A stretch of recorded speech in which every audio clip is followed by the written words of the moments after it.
What's up, YouTube? This is Too Raw for TV coming back at you once again. And before I get to this video, I want to thank William for his contribution to the channel. You guys have been showing a lot of love toward me and for me lately in this channel, and I really do appreciate it, man.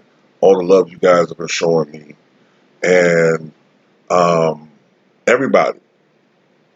You know what I'm saying? I try to do the best videos I can for you guys. I try to be fair. I try to make sure I do as much research as possible.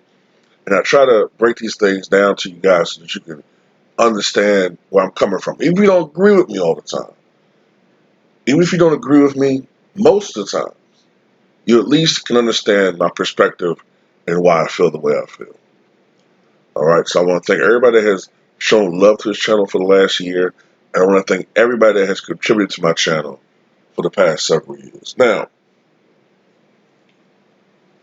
the walking Duke Blue Devil mascot with the Rufus T. Jenkins beard, okay, Kendrick Perkins. You know, look, I'm to the point now, maybe you can call me paranoid. I'm starting to think these dudes are almost trolling people like us in the LDBC now. Like, I'm not, you know what I'm saying? Like, I really do believe they look at our shit and they just come out, and not just us, but other people in social media that actually know basketball and actually know and call them out on their bullshit. And I think that people like Kendrick Perkins and others purposely are trolling at this point because there's no other explanation I can think of other than that, and plus that they're getting paid to say the shit they say. Okay, which is the other aspect of this. Let me tell you something. Now, Paul Pierce came out with his top five. Okay, his personal top five, and everybody has been lambasting and lampooning him for his personal opinion. Now, it wasn't like he had in his list guys like Antoine Walker and Rajon Rondo, his top five. He didn't have guys like uh, you know uh, LeBradford Smith, J.R. Ryder. That's his top five all time. I can understand you be like, man, get out of here. But he had Jordan, Abdul-Jabbar, Russell, Magic, and Kobe. I guess the one that you kind of look at a little suspicion is Russell. Hey, but he does have 11 rings. Maybe he looks at the winning aspect of it. I don't know, but that's his top five, and it's not a bad one. I don't have a problem with it. But these LeBron tards, that's why I say, man, these guys are these extreme ones. They're ridiculous. And Kendrick Perkins is terrible, this guy, because when he first became an analyst after he retired, I actually had respect for Perk. But Perk done, something happened, man. I don't know whether Perk, well, I know what happened. Somebody started issuing his ass some checks. Clutch Sports. They've been issuing us some checks, and he's singing a whole different tune now. Now, all of a sudden, he's come out and said that when it came to game planning, Kobe was, quote, easy work compared to LeBron.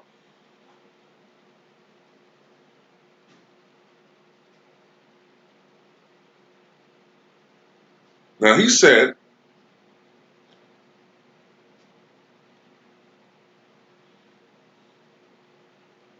trying to find it.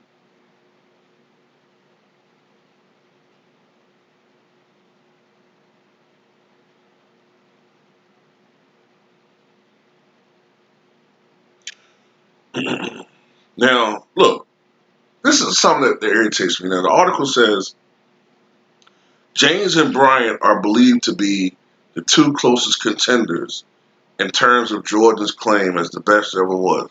Once again, I ask you guys, in all due respect, Where is Kareem Abdul-Jabbar in this argument? Where is Kareem Abdul-Jabbar in this argument? Where? Where is Kareem? Why is he not even brought up in these debates? These are fraudulent debates. Okay?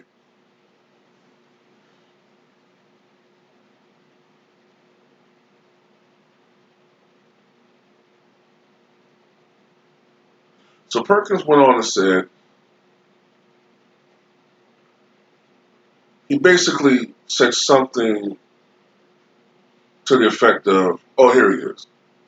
All I know is it was a lot easier to win against Kobe Bryant than it was LeBron James. You can talk if you want to talk, but I was right there in the thick of things with you. I know he, from a Pierce, had to really prep for LeBron James. And when we got to the Lakers, it was smacked up 6. Okay. Well, if you're talking about the fact that you guys beat them in 6, let's be honest about something, though. Number 1 in the finals, and Ticket TV, shout out Ticket TV, he's brought this up. The Lakers didn't have Andrew Bynum in that series. Okay? They didn't have their starting center in that series. And that was a big part of why you guys kind of had an easier go in that series than you did before. Okay? And not only that, if you're kind of insinuating about the fact that the spread of the series, that the fact that you guys went 7 games with Cleveland and only 6 with the Lakers, well, by that logic, Joe Johnson should be in this conversation too, right? Because you guys struggled with the Hawks in the first round and went 7 games with them that year. Y'all went the full 7 with the Atlanta Hawks. So is Joe Johnson on the same level as LeBron? I mean, Joe Johnson's a great player. He may be a Hall of Famer one day. I don't think he's first ballot. He's borderline. But, I mean, is that by that logic, are you elevating Joe Johnson to this conversation? And this is where I want to show how they're biased. Okay?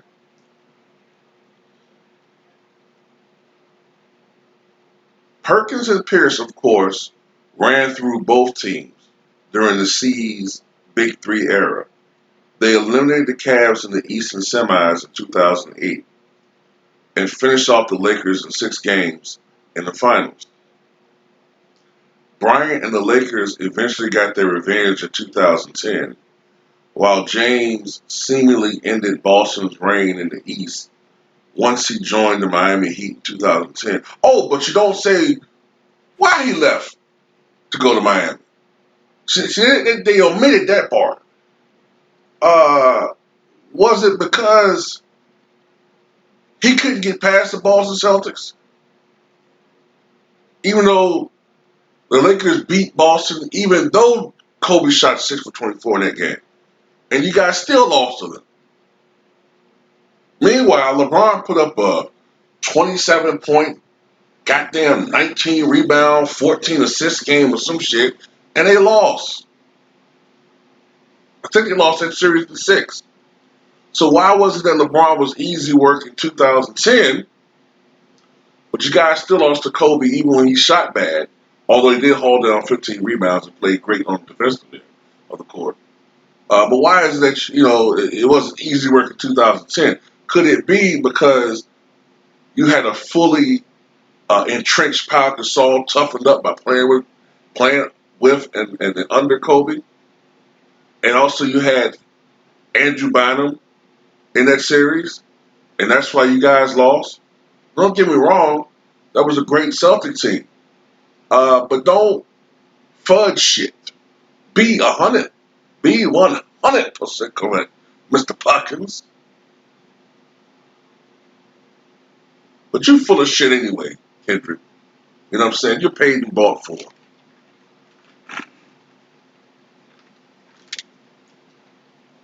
And I think most people can see through your bullshit. You know what I'm saying? You have an obvious agenda. You're a pro LeBron guy all the way. Anybody that ranks Russell Westbrook as the greatest Oklahoma City Thunder of all time is full of shit. If you're talking about Thunder, it's Kevin Durant all the way. Okay?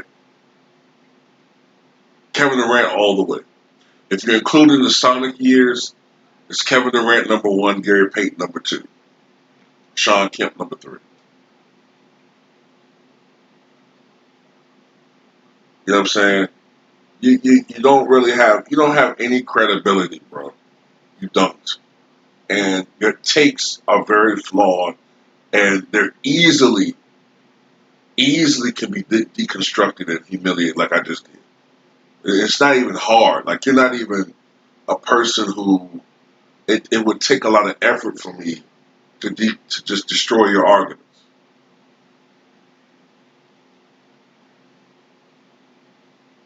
And I think a player of Paul Pierce's caliber, being that he was a multiple time All Star, a multiple time All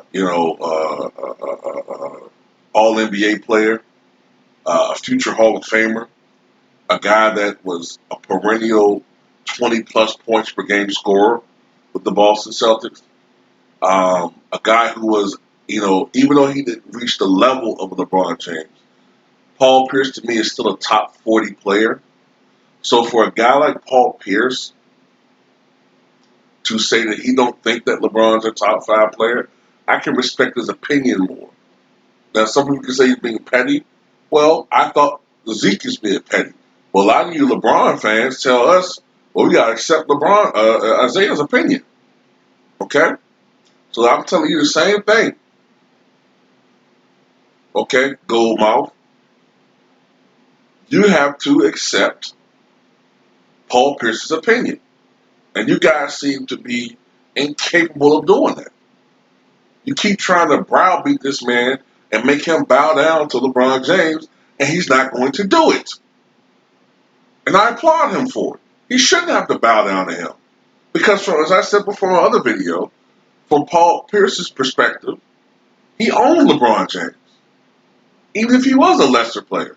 Zeke is a lesser player than Jordan, but from Zeke's perspective, even though Jordan went on to become the GOAT, he owned Michael Jordan for a while. But comparatively, though, Boston truly owned LeBron. You know what I'm saying? Like, they truly own LeBron. They barely lost to LeBron in 2000. What year was it, guys? Was it 13?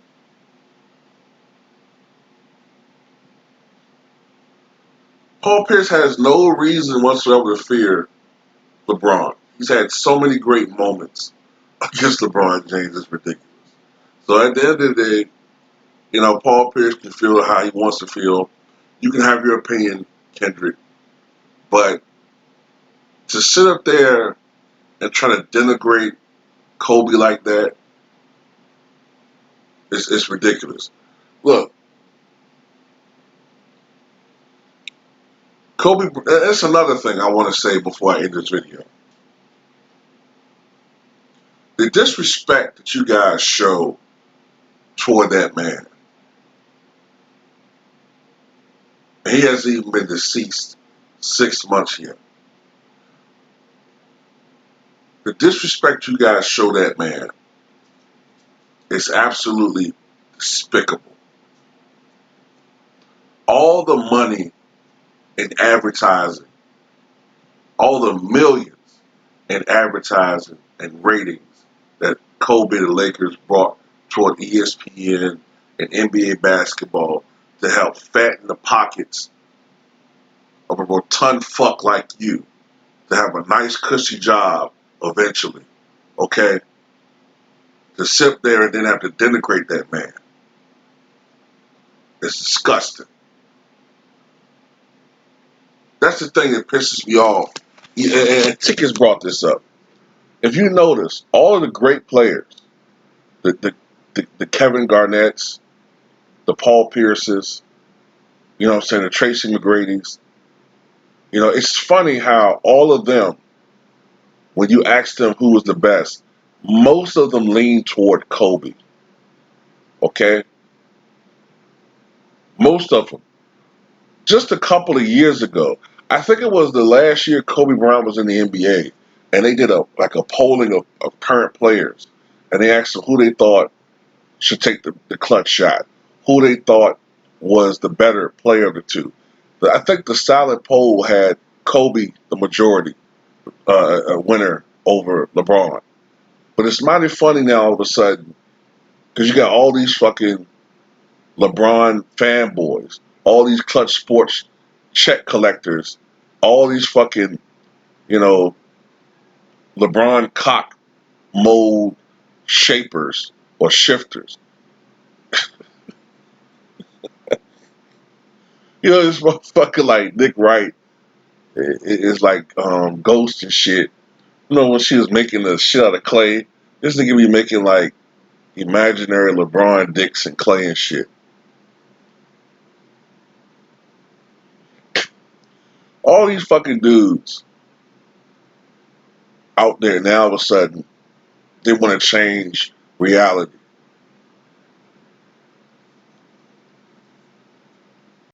The Paul Pierces, you know, the Tracy McGrady's, all of the upper tier guys that have transitioned to becoming analysts, maybe Grant Hill too.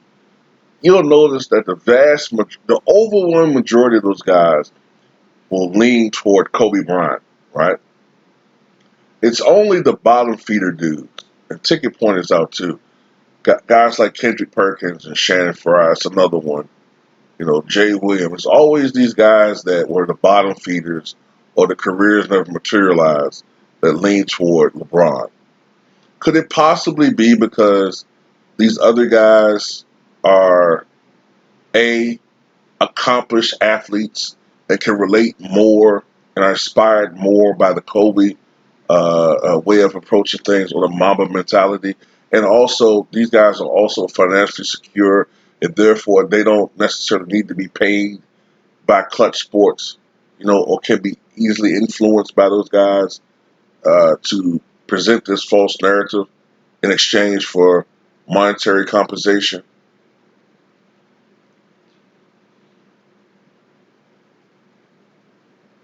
So that's all I'm gonna say, man. Is at the end of the day, it's just disgusting and deplorable how they're trying to denigrate this man's reputation now that he's no longer here. You know, and not only just his reputation, I'm talking about his reputation on the basketball court because, like I said, Kobe Bryant was at one point in time the most feared person in the NBA after the Jordan era. He was the most feared player on the court. And now they're trying to change history. They're trying to revise shit to make it seem like, oh, he was just this Russell Westbrook shot jacker. Get the fuck out of here. Okay? Get the fuck out of here. Your boy in 2009 couldn't get past Orlando. Okay? Why didn't you talk about that year, Kendrick Perkins? In 2009, your boy couldn't get past the Orlando Magic, and the Lakers made short work of that team. I think in five.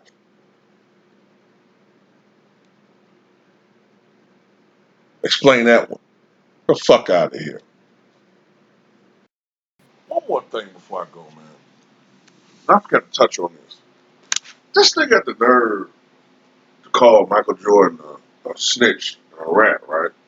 Now Jordan shouldn't have went and said what he said about his teammates. But what